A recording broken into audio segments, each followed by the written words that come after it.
Now is Edward Saeed, a scholar and professor of English at Columbia University.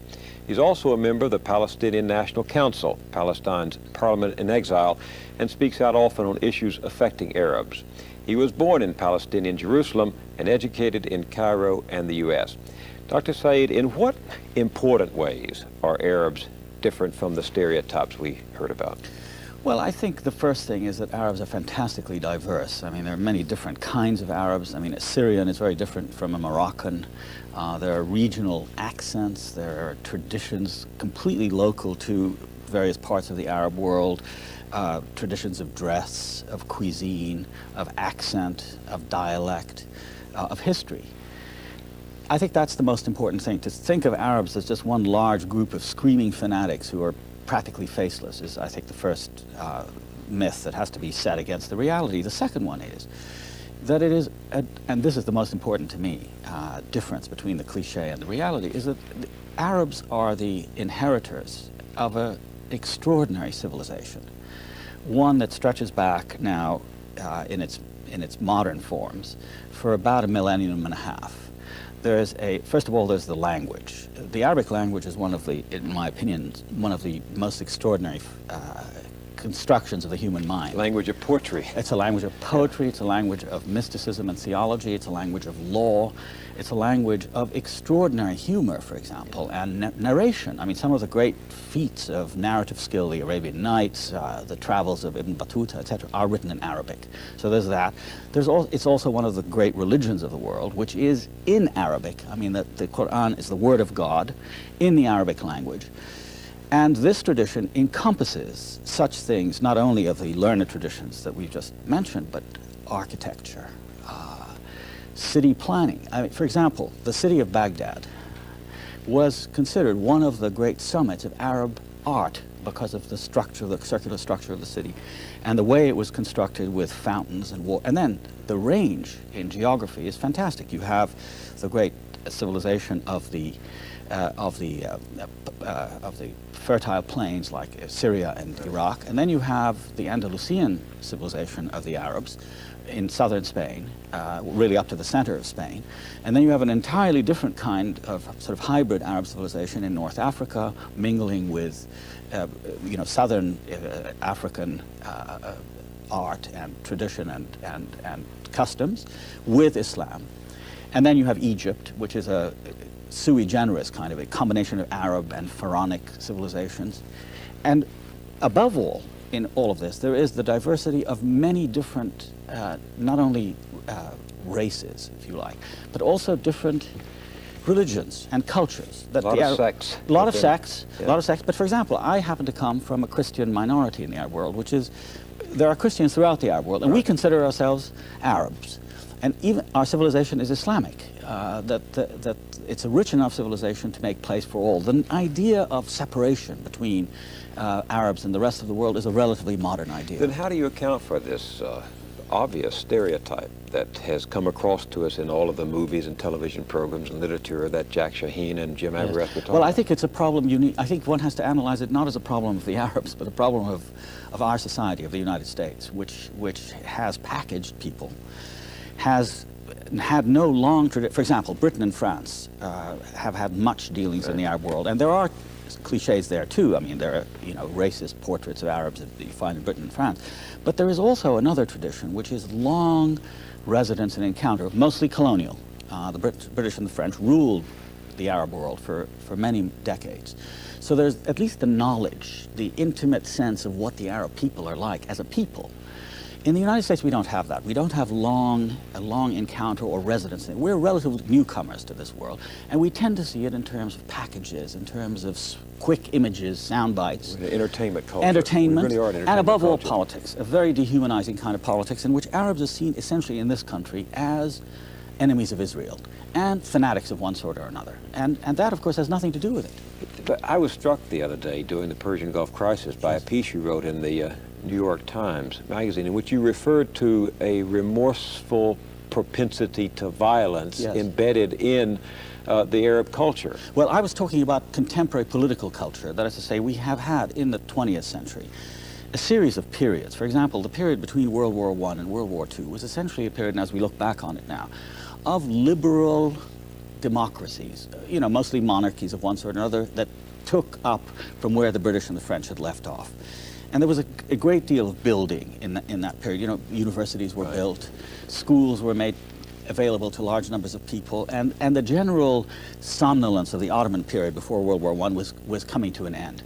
After World War II, when the United States came into the region and the British and the French had terminally left, with the founding of Israel, we get a new kind of culture which is based upon militant nationalism, which is the nationalism of the Third World. Meaning the one-party state. Nationalism meaning my country, right or wrong. Exactly. You see, and the one-party state. The military state, government. military government, people defending the security of the Arab nation and using the rhetoric of Arab nationalism, which is a grand and marvelous thing in cultural terms, but it's used in these ways of which Saddam Hussein is a pathological symptom, you see. But there are similar governments like that now. Now that culture has in effect marginalized many of the great writers, the great artists of the who are still writing. And what instead you have are these national security states which are abusers of human rights, you see, in the Arab world. But that's not the whole Arab world, you see. That's just the governments with which we do business, whereas the largeness of Arab life with the 200 million people that we've been speaking about goes on. I was saddened by something else you wrote, which I realized when I read it was true, that I had experienced but hadn't thought about it. You referred to the fact that during the colonial period, when the Europeans were, well, earlier in this century, you could travel from Syria to Egypt without any kind of... Well, I did it in my own life. But today, every country has a border that has to be... Exactly, and we're living through this new kind of nationalism, which is widespread in the world generally, where boundaries and the separations between people, for example, the idea that there should be a wholly homogeneous Syrian state or Israeli state or Lebanese state is really not part of the history and culture of that part of the world. The Romans, for example, ruled what is now the Arab world as one large country with different races living together, and I think that's a much healthier attitude. And my feeling is that it still persists. For example, a great Syrian poet, Nizar Qabbani, is the most popular poet in the Arab world, read everywhere from Morocco right through to the Gulf. The language is that of all the Arabs. There's a lingua franca, which is amazingly alive, and a literature that goes along with it. There's a political culture, not of individual countries, but of Arabism, of the sense of a nation and of a people, which is tremendously important to every Arab, despite these divisions that are now plaguing our contemporary reality. And that is unknown in this country. You're really fascinated with that language, aren't you? As a writer, you're a professor. Well, it's not only a rich language, it's been so much maligned, you know, because it's considered to be a very difficult language. In fact, it's not. But it's characterized, it's interesting, a lot of the attacks and the cultural attacks on the Arabs focus on the language that's considered to be a language of violence, of bombast, of sort of awful pretentiousness. It isn't, in fact. It's a very flexible, athletic language from athletic? which... Athletic? Oh, fantastic. Can do many things. Many things. Greek. Exactly. Most of the great classics of the Greeks came, the scientific classics, the logical classics, the works of Aristotle, came to the West through Arabic translations. I mean, that's how they were known. So that sense of the language unites us, because it's a language of religion, it's a language of everyday life, it's a language of courtship, it's a language of society, and its possibilities are as many as the Arabs are many. Many of those great romantic, if not erotic, poems came out of that certain Arabic style and tradition. Yes, but not only that. I mean, that has a certain kind of stylized thing to it. But if you look, for example, one of the great creations of the 20th century is the Arabic novel. I mean, Naguib Mahfouz, who won the Nobel Prize for Literature in 1988, writes in Arabic that is particular to him because he's an Egyptian writing out of a particular quarter in Cairo. But it is intelligible to, for example, a reader in the Sudan or a reader in Baghdad. And each of these countries has produced its own literature which reflects the architecture, the design of the city, the customs and the traditions of the past, for example, the relationship between a certain religious tradition that is unique to the Sudan or to Iraq or to Egypt. Those things are very much part of the life, the everyday life of the, and they're completely hidden, you see, from the American, to the American public. Are politics and nationalism going to be the ultimate undoing of this great civilization? Well, I don't think so. No, I think one has to take the long view. It's a civilization that has had many peaks, many heights, Some would argue that we are at a perhaps a low point now in the 20th century.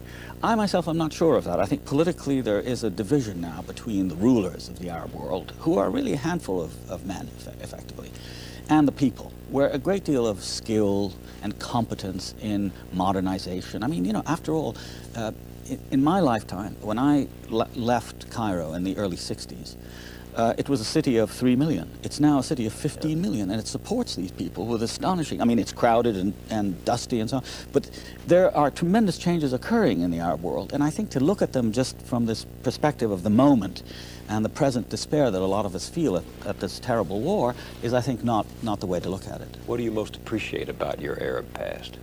Well, I think precisely that there is an Arab past and a people to which one can point and see these tremendous achievements I think cultural is the main thing. This great culture of philosophy, of literature, indeed of daily life. There is something about Arab life on the level of minute by minute that has a certain aesthetic to it. The relationships between members of a family, for example, is quite unique to the Arab world. It doesn't exist in this country, where we think of the unit of the nuclear family. The kinship, there's a strong bond of kinship. And the complexity of it. The Arab mind is capable, I mean, I hate to use the phrase, but the Arab mind is capable of tremendous complexity of human relationships. Relationships between members of a family, members of a clan, members of a society, members of guilds with each other. The Arab guilds of the Middle Age continued into the 20th century. So, like all the rest of us, the quote Arab world is many worlds. There's many worlds, exactly, large and small. Right. Thank you very much, Dr. Edward Saeed of Columbia University.